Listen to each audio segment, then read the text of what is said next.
Welcome back to another episode of the Religion of Human Nature podcast. I'm really excited today to also be in my White Sox hat because about once a season I do an episode about sports, and that is this episode.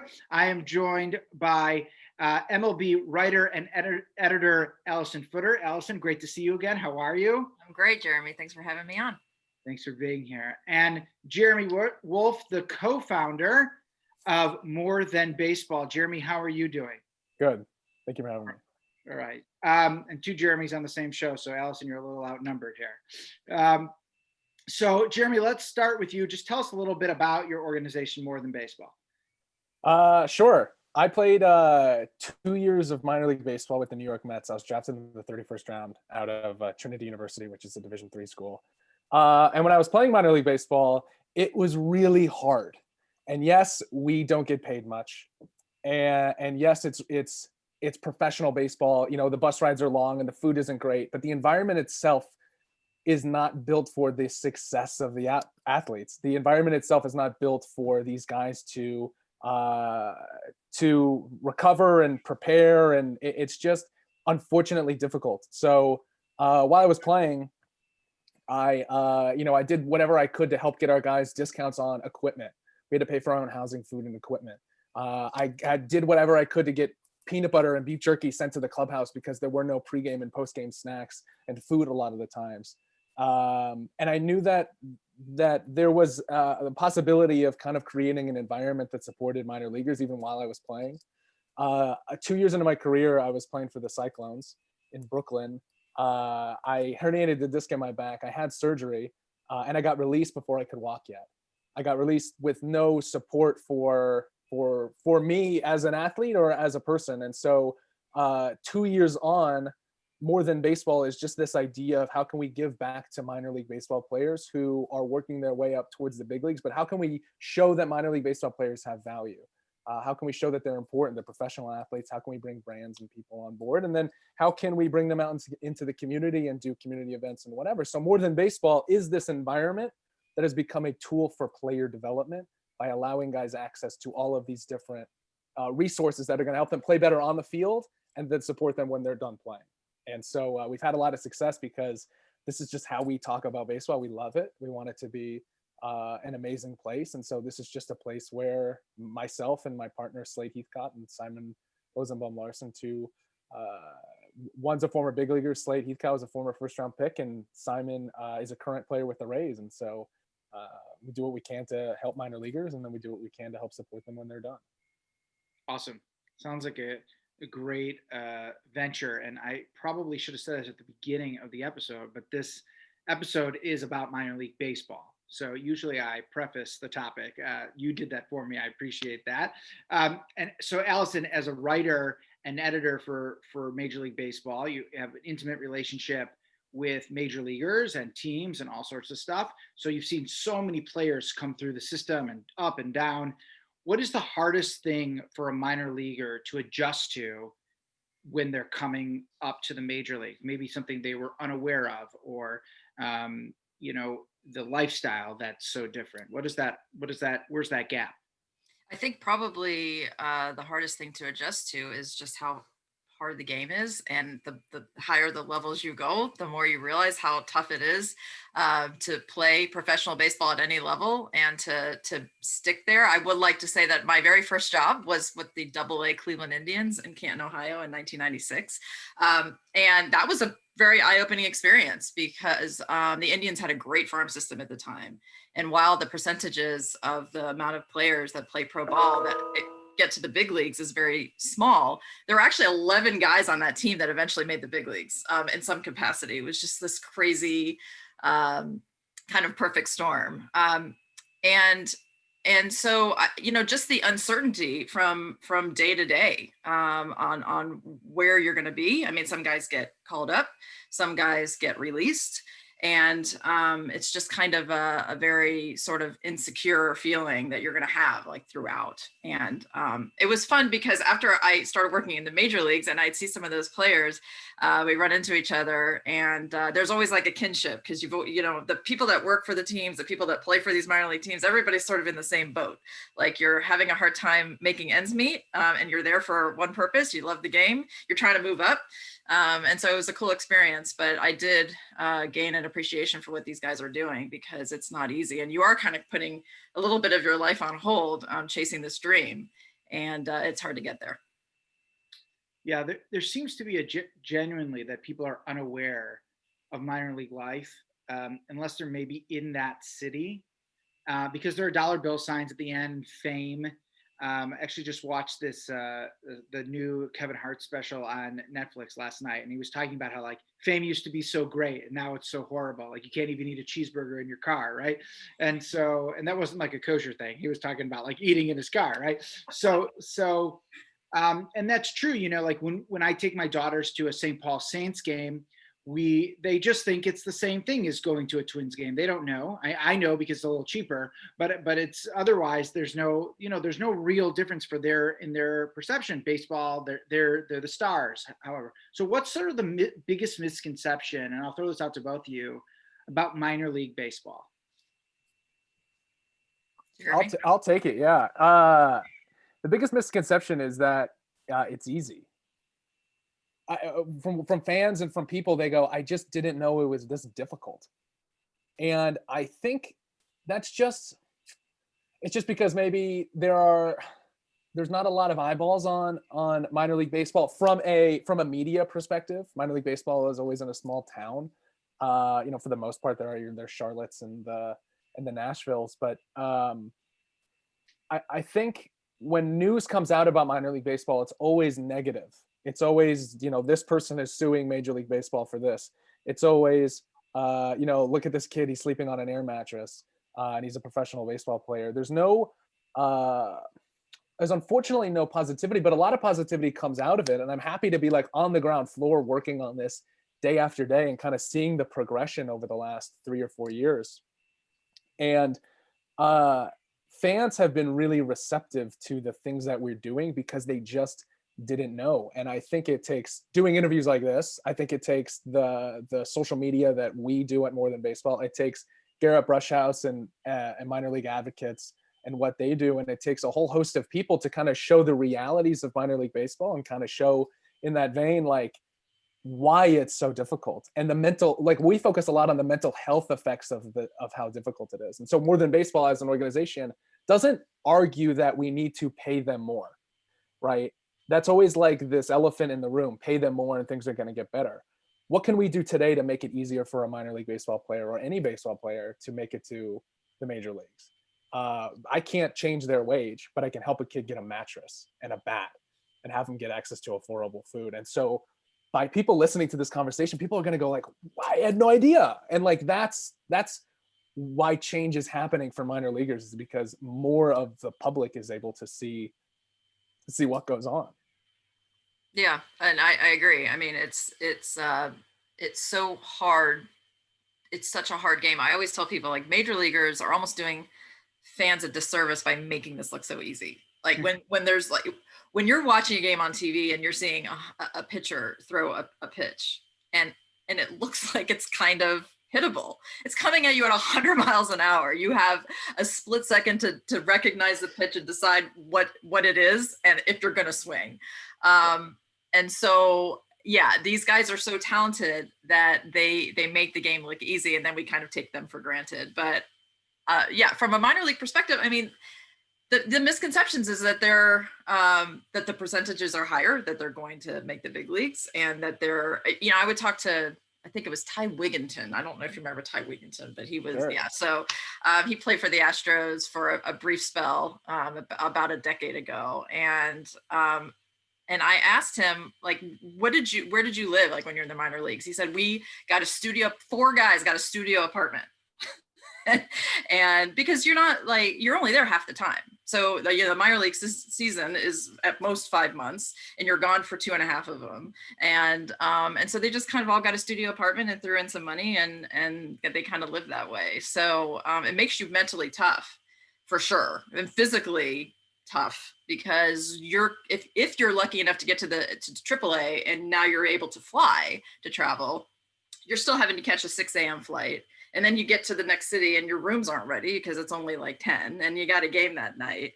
And so the mental and physical exhaustion is definitely a part of it. And that's, something that the fans just don't see, because that's not there's no entertainment value in that. And so it's just a little different. I will say that the entertainment value for a family that goes to a minor league game is fantastic. Yeah. When I worked for the AA Indians, I was the promotions coordinator, or whatever the title was. So I did the dizzy bat race in between innings, and I was the one giving out the gift certificates to Spaghetti Warehouse with the trivia questions and all that. And it's so much fun for these families. You can just drive up. There's good parking. Things are affordable. So there's a lot of great things about minor league baseball.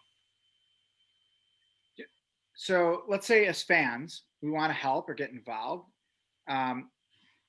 What can we do? So, you mentioned some of these small towns. I know some people there's like host families, right? I read a story once about that. But are there other ways that we can support minor league players? I mean, Jeremy, that's probably a question for you. I'm not sure there is. They just play as long as they can, and then they stop playing and they go and do something else. Well, we have to remember too, like, why fans are opposed to helping these guys, right? Like, they're professional athletes. And so the public perception is that they have everything at their disposal, have everything handed to them. And then we can look at the purpose of minor league baseball. Is the purpose of the minor league baseball to support the first, second through fifth round picks to get to the big leagues? Or is it to make sure that every player who's in the minor leagues has the opportunity to be a tool for a major league team? And we take the argument that every player has the possibility of making it to the big league, sure, but every player is good enough to play a vital role in the organization. And so we look at minor league baseball, a lot of the times, a lot of fans do go, you know what, it's Bryce Harper's going to make the big leagues, and good thing he has a team around him to help get him there. But what about that 12th rounder who comes out of the bullpen throwing 94, but if he had a mattress and if he could eat better and recover better and sleep better, he's starting to throw 96 and his body feels good, and maybe he hits 97 and then he might hit 98. And, for us, we look at, like, the difference between hitting 300 and 250 is 3 hits. So can we, as an organization, can the fans that work with us, can the donors and the sponsors and the big leaguers who have supported, like, the mission of More Than Baseball, really take it back to the ground level and go, the difference between hitting 300 and 250 is 3 hits. What can we do to help this kid get another hit this week? What can we do to help this kid feel better as a pitcher or as a baseball player? You keep using the word mattress. Are you saying that a lot of minor leaguers are sleeping on the floor? I'm saying a lot of minor leaguers sleep on air mattresses. If Ty Wigginton did. I don't know what he signed for, right? I don't know. Ty Wigginton had a really good career in the big leagues, but he could have signed for $10,000, $50,000 and slept. I know kids that slept on an air mattress in a kitchen in an apartment with 8 other guys because that's all they could afford. Because these guys are Dominican or Venezuelan and have to send money home to take care of their family. Getting a guy a mattress is the least we can do as an organization to help these guys perform better, to be better people. If they're happier, their mental health will be better and they're going to perform better on the field. And that's ultimately what we wanted as an organization. So, like, earlier, Alyson, like, it was really interesting that you noted that, like, there are some things that Major League Baseball has done and is doing that that makes the environment this way. And I, as an organization, like, More Than Baseball is tired of the lawsuits, is tired of the strife, and tired of the animosity. And we're doing what we can with organizations, with players, and with people to make it a better environment for everybody involved. There should be a way to be able to lobby cities, like apartment complex owners, to offer affordable housing for these guys. We were going to do that this year. We were working on that this year. Yeah, where local guys could, restaurants. Yeah, where you give a code to the restaurant, or an ID card with More Than Baseball's logo on it, and you get a discount at Outback Steakhouse, or you get a discount at Waffle House, God forbid, or We help these guys find affordable housing, not provided entirely by the minor league teams, but we can work with apartment complexes and the minor league teams to make it easier for guys to find housing, or just having housing available for them as they move in. So they don't have to worry about where they're going to live, where they're going to get a mattress, how they're going to set up. And also they got a number one pick who's going to pitch against them the next day, and they have to prepare for that too. Well, interestingly, I don't know if you guys remember when Dayton Moore, the general manager of the Kansas City Royals, earlier in the pandemic, when there was a little bit of question about whether the minor leaguers were going to continue to be paid when it looked like their season was going to be canceled. And Dayton Moore was a staunch advocate of continuing to pay the minor leaguers. And he said, we have to understand that these guys, while the majority of them will not make the big leagues, these are our future coaches, our future scouts, our future minor league rovers. These are the ones that are going to go into our game and develop future major leaguers. So these are the guys we don't want to lose, and we don't want to disenfranchise, and we don't want to upset, really. And I thought that was a very great and forward thinking. Dayton Moore is a great person, so it didn't surprise me. But that's important. We want these guys to stay in the game because they are the bright minds that are gonna be in the future. A system is only as good as its weakest link, right? A minor league organization is only as good as like the weakest player. Mm-hmm. And so if we make sure that everybody plays to the best of their ability, like the organization itself is going to be supported by that. I mean, if you look every single year at the top minor league systems, it's always the Indians, the Cardinals, the Dodgers. Why? Because they draft well, sure, but they take care of their players. The Astros too. I don't like to talk about them because but and that season that was really important too, because they traded away prospects to get Verlander, Garrett Cole, maybe I think was on that roster, and Ozuna.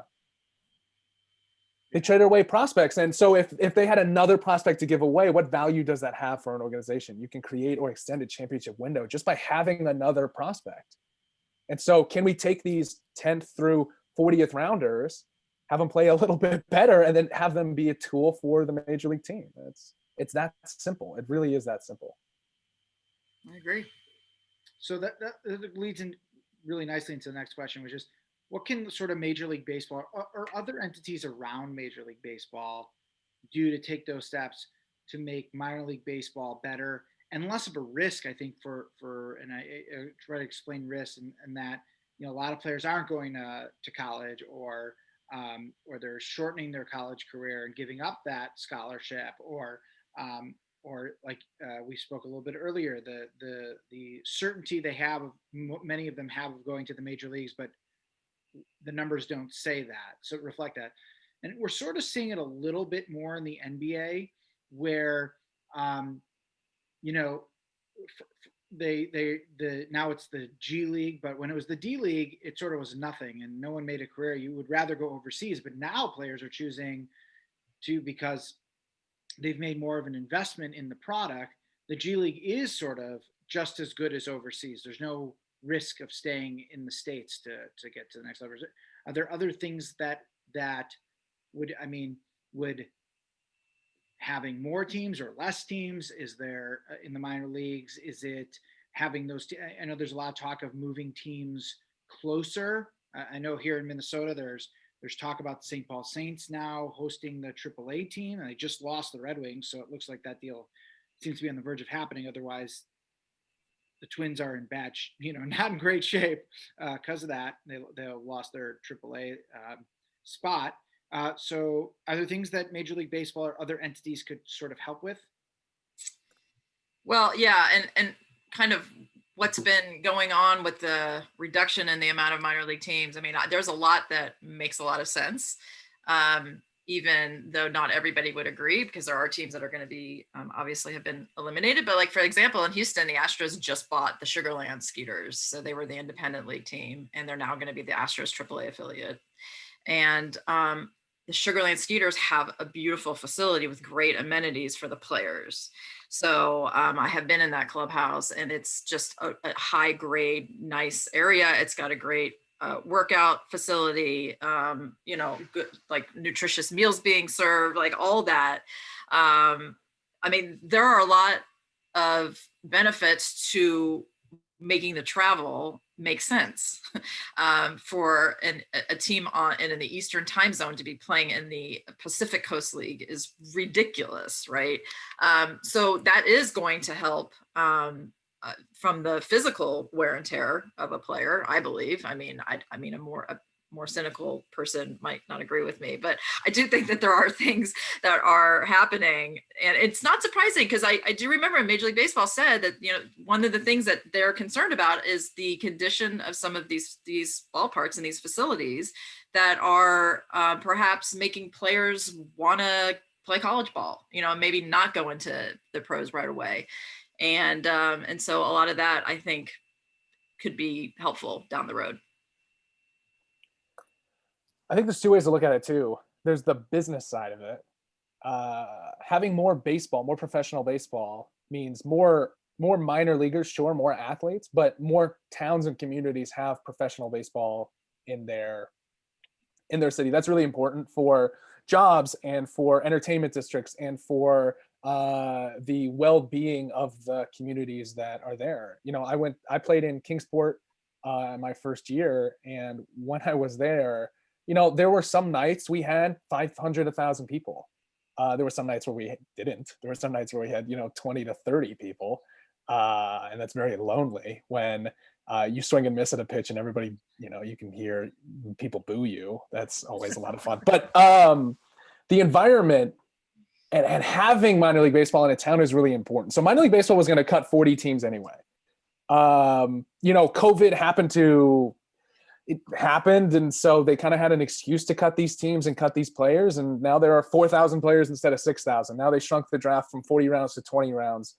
This year was 5, and so like Major League Baseball is trying to figure out what to do with minor league baseball. I think that they've done minor league baseball a disservice over the last however many years because of the not national visibility of minor league baseball, but the fact that minor league baseball has had more tickets sold and more viewership over the last 10 years than the NBA and the NFL combined. Like, yes, there are more games in minor league baseball, but minor league baseball is incredibly popular and profitable as an entity. And the fact that around the country, people don't know that is doing a disservice to like the value that these teams can bring. I think on the other end, like there's a performance aspect of it. So cutting teams means that there are less players and hopefully more money to pay players and hopefully more focus on the players that are left over. And I think that's ultimately better for the game when the players that are there have more focus on them to develop. But again, not having 20 rounds in the draft means a guy like me, a Division III guy, and other D1 guys and other guys who are 21st, 23rd, 25th rounders, they make the big leagues though at a lesser rate. But what does that do for college baseball? And then what does that do for youth baseball? When they go, there's less opportunity for me to make the major leagues. I'm just going to go play football and basketball and hopefully get a full ride scholarship, because I don't in baseball. I never get a full ride scholarship in baseball because that's not how baseball works. And so when we look at the popularity of baseball versus football and basketball, a Kyler Murray, who's a first round pick in the NFL, who was also a first round pick in baseball, is 150% of the time gonna choose football because of the guaranteed contract, because of the full ride scholarship, because of all of these other, you know, underlying factors. If he picked baseball instead of football, he would have gotten his signing bonus.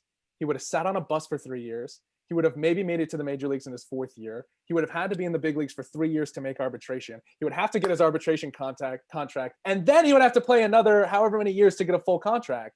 When in football, he can be the first round pick, get a $40 million signing bonus, and get a new deal every 3 or 4 years. Oh, Russell Wilson too. Absolutely. And so kids see this. Kids aren't stupid. They see the value in the money and the popularity of these sports. And there's a reason why people aren't picking baseball. So less baseball is worse for baseball, but less teams is ultimately better for the minor leaguers that are left over. It's this weird kind of environment. And I'm happy we got into that because it's important to kind of talk about, you know, where the community is with baseball. Yeah. And I'm kind of the contrarian. I mean, all the years that I was covering the Astros and I sat through every round online back in like the more primitive days, and there were 50 rounds. And I've never understood like the way that we were doing it. I never understood. Like, okay, so why are we drafting all these players? Like, in what entity, in what other business would you employ people where 92% of them were actually not going to help you with your final product, that have no chance to help you win a World Series, that have no chance to help you bring in fans to your major, whatever philosophy you want to use. I'm like, okay, so they're drafting a bunch of players to just fill rosters for all of these teams, 7 layers of teams for every organization. So there's just, so that they have enough to provide teams for the few guys that are actually going to make the big leagues. So there's a bunch of roster filling going on. I never understood that. Then, now the draft went down to like 40 rounds, which made it a little bit better. So I know that it's like painful to have teams eliminated, but and also my year in the minor leagues, I discovered how profitable it is for these minor league owners. Wow, really profitable. And the people that I happened to work for were the sleaziest. Like, I still need showers when I just think about these people. So I realized that my experience wasn't the greatest, but they make all the money off of the billboards they sell and the tickets they sell, and they're not responsible for paying for anything that has to do with players. So they have no financial responsibility except for like 20% of the travel. I'm like, wow, this is a really good business to get into. So when all this news came down about these teams being eliminated, I'm like, I don't know that I think part of this is because it's hurting the bottom lines of these owners that have had this cash cow for a while. And so I get that it's a big part of a community in some of these small towns, but it's also not driving them economically. I mean, let's look at how many home games for a short season a team. I mean, I'm not ever in favor of people losing a job. So I'm not trying to sound cavalier about that, but this is not how, like, the stadium workers, the concession workers, this is not how they're making their living over a full year. I mean, this is a supplement, but it's not this enormous job loss and devastation to the communities. And, on these game days, all the restaurants are going to be packed. I mean, that was not my experience when I worked in the minor leagues. I don't know, Jeremy, you might have a different view on that, but I never felt like that was driving the economy of Canton, Ohio, or the Canton Akron Indians. It was just an extra thing that was a lot of fun that people enjoyed. I just saw the owner making a ton of money. Yeah. And people don't understand too that, like, that's another hidden, I guess, gem of minor league baseball, is that a majority of minor league franchises are independently owned from major league teams, but the players are employees of the major league team. So for example, like, I lived in San Antonio, I went to college in San Antonio, and the Missions are owned by private owners in San Antonio. And that's why they go from, being a Brewers to being a Padres to being a whoever. They were asking the city of San Antonio to put in tax dollars to make them a new stadium. And none of that money was going to be returned back to the community, right? None of the money that they were making. It was just, come buy us a stadium and, thank you. And this is why, like, minor league baseball players are kind of on the short end of the stick again, because they're making per game, they're making less money than the bat boy, who until like the other day we would have to pay for, and the hot dog vendor, who is just making more per game than the players. So in some instances, like, we have Dr. Nola Aga, who's working with us.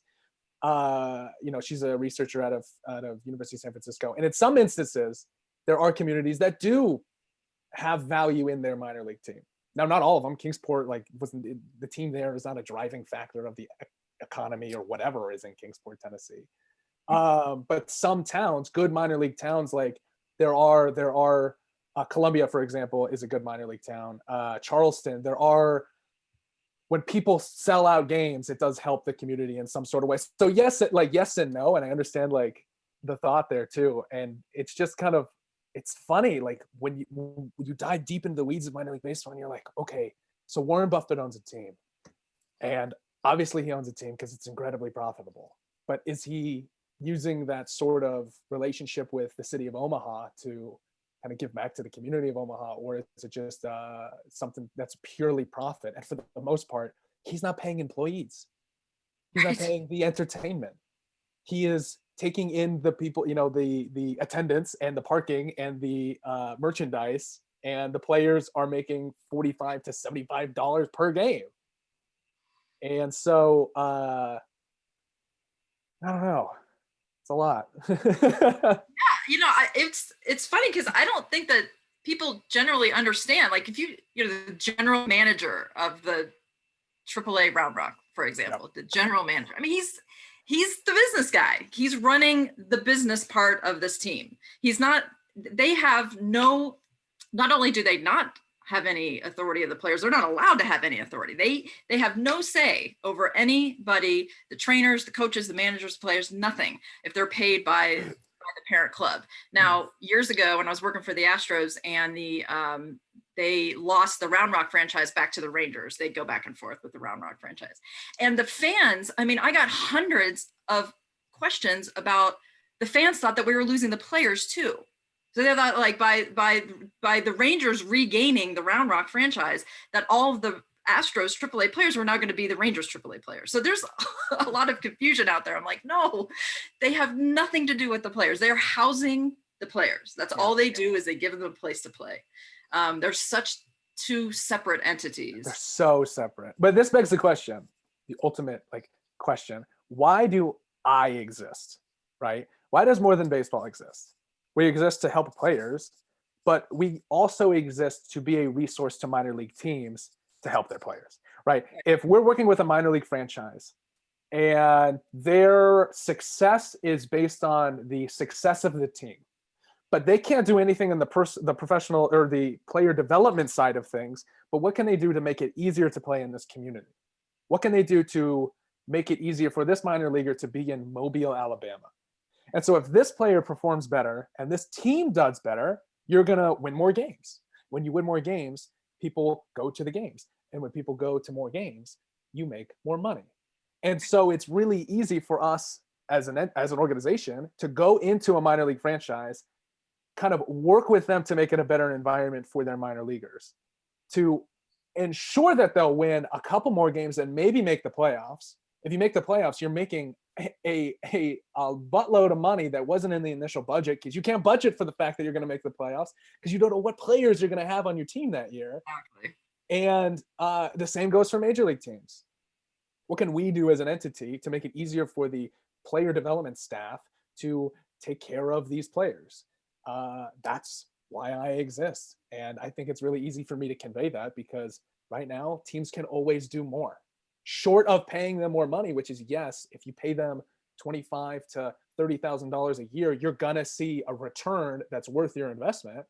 But they're not going to do that because they legally don't have to. So what can they do short of giving every player $30,000 a year? Can they bring in an organization that is designed specifically to make it easier for their players to play in their organization? Yes, I hope so. So if there are any GMs watching, what's up? This has been a great conversation. I think it's enlightening to a lot of people who know nothing about the minor leagues. I've learned a lot. I want to thank both of you for your time and your expertise and opinions and perspective. I wish both of you nothing but success. I hope for a major league season next year, and I hope for a minor league season that's growing and better, and everyone can enjoy it. I know that this year was my first year buying MLB.com, and I watch my White Sox every day. It didn't hurt that they were super exciting to watch, but also that, we live in a new world in which going to the baseball game wasn't possible. So this was a great way, and hopefully we can expand that. So thank you both for your time. Thank you. Thank you, Jeremy. Thanks.